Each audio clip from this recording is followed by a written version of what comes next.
There was a very, very frum person who lived back in Europe. And the Yid's name was Reb Tzadok. He happened to be a balagola. He was a wagon driver. And Reb Tzadok, I have to tell you, was an amazing, amazing figure. He learned and he said Tehillim all day long. As soon as he finished wherever he had to drive, and it was not a simple thing to drive and to go in the wagon from one place to another and take people, and people didn't give him too much honor. At the end, he would always come, no matter what hour, he would say Tehillim, he would do whatever he could in the shul. So, Rabbi Tzadok grew older, and unfortunately, he had one thing that was not bishleimus in his life. It wasn't whole. He had one son, and the son was off the derech, big time. The son was not religious. And how upsetting it was to have a son that did not go in the way of Torah, have a son that did not keep mitzvos. Reb Tzadok was such a religious man, so dedicated, so committed. And he saw his son before his son left home. And he knew that his son did not embrace the ways of his father and grandfather and grandmother and great-grandmother. So, before Reb Tzadok was about to die, he penned out a tzavah. He wrote out a will. And in the will, he begged his son, if his son would mind only to say Kaddish after him. Just Kaddish. That was all he asked him. Nothing else. But he should say Kaddish after Reb Tzadok died. And the truth is, when he died, so something happened. The son felt, well, I didn't listen to Pops all those years. I didn't do what maybe I should have done. I didn't go in his way, but I can't help it. I mean, not everybody's meant to be whatever. But then he said, the one thing I could do, I could say Kaddish. He was a good father to me. He was a person that cared. And I got to do something for him. So what he decided to do was he decided he's going to go and say Kaddish. He went into one small shul. They said, what are you doing here? Wait, it's a joke? You came here to make trouble? He said, no, I want to say Kaddish. They threw him out. Went to another place. He wanted to come and say, what are you doing in here? What's going on? Out of here. You're not staying here. Went to a third place. They said, you're going to be metame. You're going to render us impure. You are tuma. And they threw him out. Usually, in baseball, 3 strikes, you're out, man.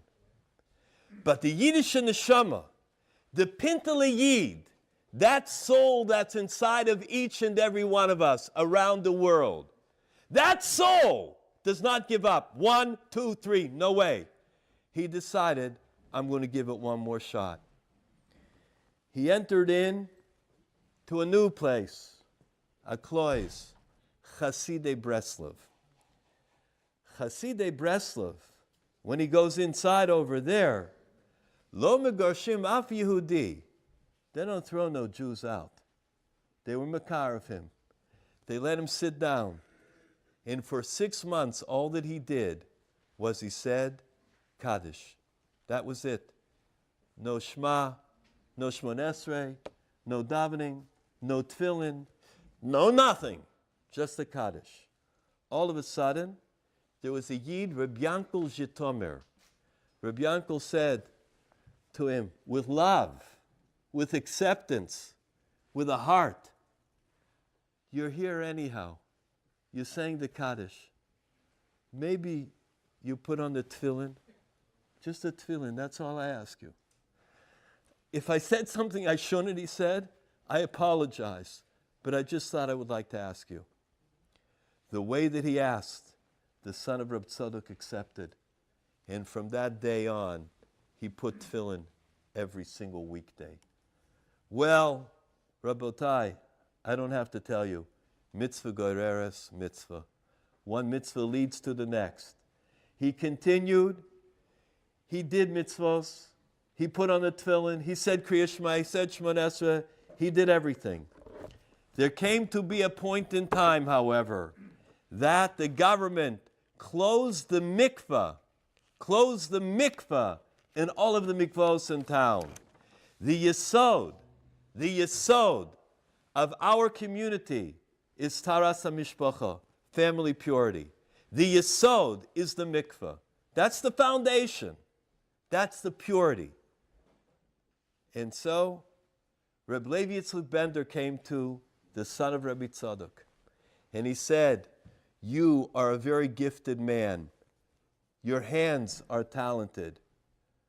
I am asking you to make a mikveh that will be a secret mikveh that nobody will ever be able to discover from the outside, so that taras hamishpacha, family purity, can continue in our region." And so the son of Reb Tzadok, with his own hands, in a masterful mind, in creativity, made a mikveh and covered it over so well that you could take a horse and wagon and go over the top, and no one would ever know there was a mikveh underneath. And he did. And taras hamishpacha resumed in the region. One day the government heard a rumor that there was a mikveh, and they came. They went right over the top, back and forth. They never found it.